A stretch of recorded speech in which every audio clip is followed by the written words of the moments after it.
Иницијативата Спас за Валандово не се откажува од барањето за референдум. Ќе собираат потписи од граѓаните кои што ќе ги поднесат до локалната власт, за да им се овозможи на валандовчани да се изјаснат за отварањето на рудникот Казандол. Ќе ги собереме тие 2000 потписи од Валандово и ќе бараме од градоначалникот референдум пак.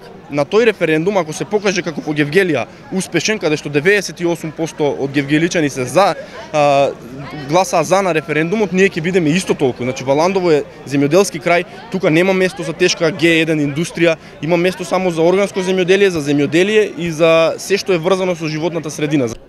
Втор чекор на иницијативата е да бараат владата да ја одземе концесијата на инвеститорот, но издружување со останатите општини и настапување во име на целиот регион.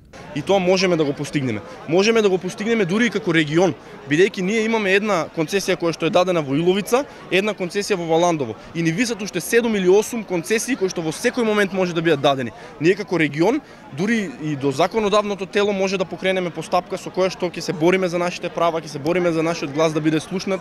Кон акцијата на Спас за Валандово се приклучуваат и еколошките друштва кои имаат бројни забелешки за работата на рудникот. Да се отвори, значи рудник со површински коп.